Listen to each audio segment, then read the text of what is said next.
Le curcuma est une plante ancestrale connue pour agir sur de nombreux organes, et les dernières recherches nous en apprennent un peu plus sur ses pouvoirs étonnants, notamment sur ses actions au niveau de la peau. Les dernières recherches laissent entendre qu'il pourrait augmenter la production de collagène, diminuer les taches et traiter les rides. Mais qu'en est-il vraiment?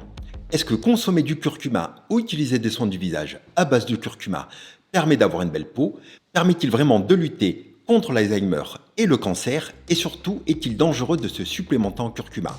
C'est le programme de la vidéo du jour. Les bienfaits du curcuma ont été décrits il y a plus de 2600 ans dans les traités de médecine chinoise, notamment pour traiter les douleurs articulaires.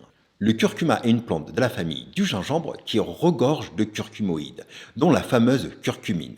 La curcumine a un exceptionnel pouvoir anti-inflammatoire, antioxydant et antibactérien. Mais ce n'est pas tout. La curcumine protège le foie, les articulations, le cœur, le cerveau et aurait un effet contre le cancer. Bien sûr, les effets sur la peau n'apparaissent pas sur ce schéma, mais ils sont nombreux, que ce soit par prise orale ou par l'utilisation de soins à base de curcuma. L'action anti-inflammatoire rend la curcumine particulièrement performante pour diminuer les douleurs provoquées par l'arthrose.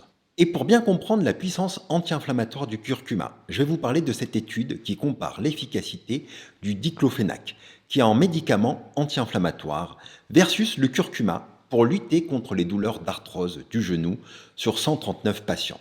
Les résultats montrent une efficacité similaire pour moins d'effets secondaires. On peut simplement noter que les doses de curcumine données sont particulièrement élevées pour arriver à ce résultat. Et la conclusion de l'étude, c'est que le curcuma peut être une alternative aux anti-inflammatoires non stéroïdiens pour les personnes qui ne les supportent pas.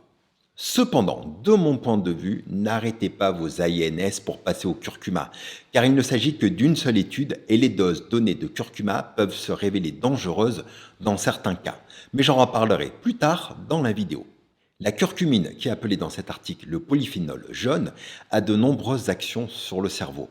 Grâce à ses actions antioxydantes, anti-inflammatoires, mais pas que, la curcumine aurait aussi des actions bien spécifiques sur des mécanismes d'apparition de la maladie d'Alzheimer, en diminuant l'agrégation des peptides amyloïdes.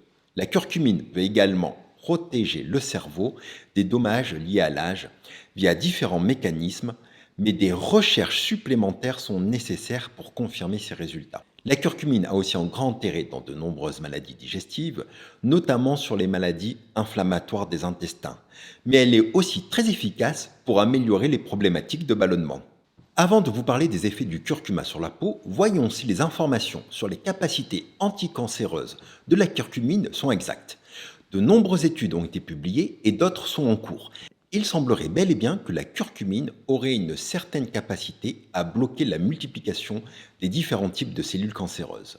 Combiné à la radiothérapie et à la chimiothérapie, le curcuma favoriserait une mort cellulaire plus importante, réduirait la formation de métastases ainsi que la toxicité des traitements comme les dégâts cutanés provoqués par la radiothérapie durant un cancer du sein. Cependant, le curcuma pourrait aussi diminuer l'action de certaines chimiothérapies comme le cyclophosphamide ou diminuer l'action de l'hormonothérapie après un cancer du sein. Ces informations nous incitent donc à rester très prudents et à toujours discuter avec votre médecin de l'intérêt ou non de prendre une supplémentation à base de curcuma. Car ce qui peut être bon dans un cas peut être mauvais dans l'autre. À la question « Est-ce que la supplémentation au long cours permet de protéger du cancer ?», les résultats ne sont pas clairs et je ne peux donc pas me prononcer sur ce sujet. Donc les actions du curcuma sont très nombreuses, mais qu'en est-il de sa capacité à améliorer certaines problématiques cutanées? Et pour répondre à cette question, j'ai lu pas mal d'articles scientifiques sur le sujet, qui attestent des bienfaits du curcuma pour améliorer le psoriasis, les dermatites atopiques, mais aussi les rides et les taches cutanées. En anti-âge, on peut voir qu'une étude réalisée sur 28 femmes de 30 ans a retrouvé une amélioration significative de la fermeté de la peau de ces patientes après 4 semaines d'utilisation en auto-évaluation. Bon, le problème de cet article, c'est le terme auto-évaluation. Côté preuve scientifique, ça vaut rien. Une autre étude réalisée cette fois en double aveugle sur 47 personnes a montré que l'ingestion d'une infusion quotidienne de curcuma a diminué l'inflammation de la peau provoquée par les rayons ultraviolets. Pour rappel, cette inflammation post-exposition solaire est très fortement suspectée d'être responsable de la perte de la graisse sous-cutanée du visage. Et là, ça m'intéresse plus. Par ailleurs, cette infusion a provoqué une augmentation de la production d'acide hyaluronique et donc une amélioration de l'hydratation cutanée. Ça, c'est pour la prise orale de curcuma, mais qu'en est-il de l'utilisation par voie topique, c'est-à-dire l'utilisation par une crème ou un sérum? Avant d'analyser et de donner mon avis sur quelques produits cosmétiques à base de curcuma, voyons voir ce que cet ingrédient peut nous apporter quand il est formulé dans un soin de la peau. De nombreuses études montrent que la curcumine permet de guérir les plaies plus rapidement en bloquant l'action des métalloprotéases pour protéger le collagène existant et aurait une action positive sur la production de collagène. Un autre article a étudié l'effet de l'application d'une crème au curcuma sur les taches cutanées et sur les rides. Après 4 semaines d'utilisation, les examinateurs ont retrouvé une amélioration significative des taches cutanées. Une autre expérimentation a comparé l'efficacité d'une crème à base de niacinamide versus une crème à base de niacinamide et de curcuma. Les résultats ont montré une amélioration significative des rides chez les personnes qui ont utilisé la crème à base de niacinamide et de curcuma par rapport à ceux qui ont utilisé la crème à base de niacinamide seule. Pour résumer, ces études suggèrent que la curcumine serait un agent hydratant, aurait la faculté d'augmenter la production de collagène, d'améliorer les rides et les taches. De mon point de vue, toutes ces études attestent que le curcuma est un ingrédient très prometteur pour les soins de la peau.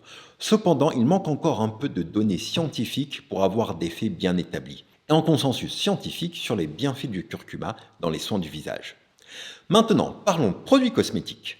Parmi les produits à base de curcuma, on a 2 produits de Neutrogena. Un qui est top et l'autre un flop. Et on commence par le Calme Curcuma Mousse Nettoyante qui est censé apaiser les peaux irritées grâce au curcuma. Malheureusement, quand on regarde bien la composition, on a du sodium lauryl sulfate qui est un tensioactif très agressif qui peut irriter et assécher la peau. Pour preuve, on peut voir les dégâts de ce tensioactif sur les photos de cette étude. Par contre, l'autre produit de la gamme, la brume apaisante Calme Curcuma, tient toutes ses promesses. On est sur une brume à base d'eau qui contient de la glycérine, du panthénol, c'est la provitamine B5, qui a une action hydratante et émolliente, et bien sûr de l'extrait de curcuma. Le prix de 4 € est tout simplement excellent. Le bémol, c'est qu'elle contient du parfum, mais il s'agit d'un bon produit à utiliser cet été. Pour les autres produits à base de curcuma, on a aussi le masque Radiance de Kiehl's. Ce masque contient de l'argile kaolin, du curcuma, un dérivé de la vitamine C, une huile essentielle d'eucalyptus qui peut irriter certaines personnes et des microfragments de graines de cranberry pour une exfoliation mécanique.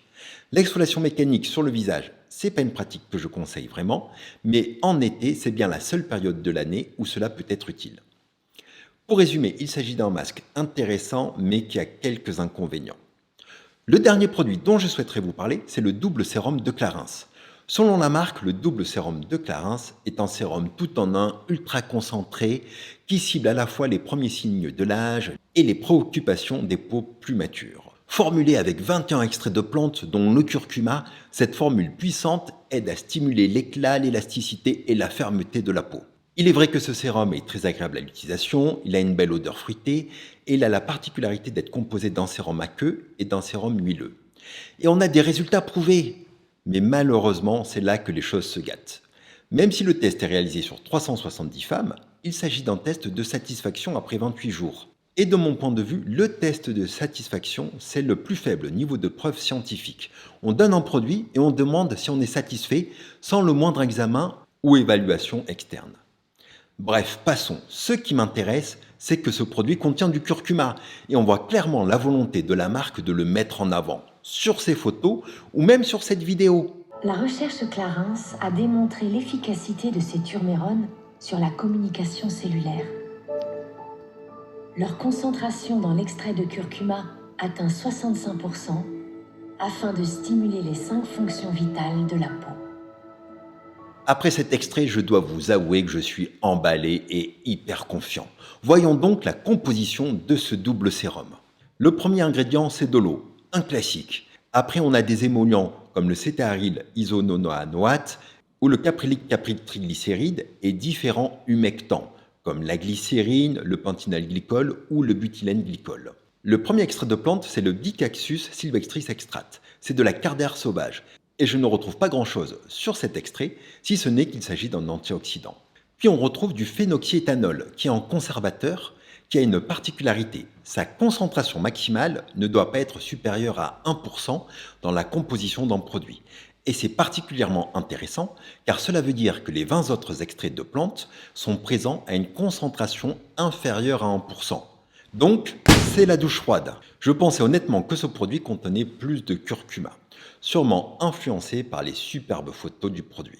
Malgré tout, la plupart des extraits choisis par Clarins ne sont pas dénués d'intérêt et on retrouve de l'orthosiphon qui peut aider à réguler la production de sébum, du calanchoé qui a une action hydratante, des extraits de baie de goji qui est riche en caroténoïdes et en flavonoïdes, de l'avoine qui a de multiples effets, mais aussi des extraits d'Edelweiss et de kiwi. Je ne vais pas tous vous les citer, mais pour résumer l'allégation, le double sérum et le traitement anti-âge le plus complet, pourquoi pas vu le nombre d'extraits végétaux.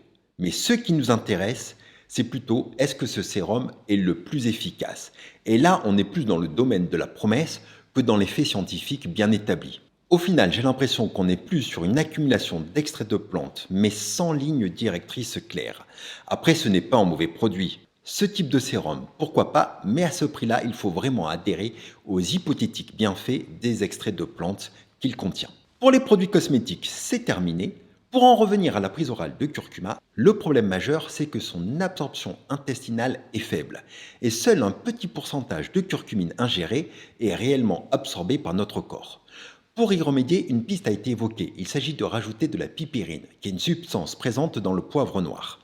Il est vrai que l'ajout de pipérine permet d'augmenter de façon considérable l'absorption de curcumine, mais cela se fait au prix d'une augmentation de la perméabilité intestinale. Et une augmentation de la perméabilité intestinale, ce n'est pas bon, car cela va augmenter le passage de substances néfastes, allergisantes ou toxiques de notre intestin à notre système sanguin, puis aux différents organes. Ces substances qui n'auraient jamais dû traverser cette barrière peuvent déclencher des réactions immunitaires ou simplement s'accumuler dans nos organes. L'autre chose, c'est que la dose recommandée pour le curcuma, c'est 3 mg par kilo et par jour. Donc 180 mg pour une personne de 60 kg. Si on rajoute de la pipérine, on peut augmenter la quantité de curcumine absorbée à notre insu et provoquer des complications. Elles sont extrêmement rares, mais elles existent.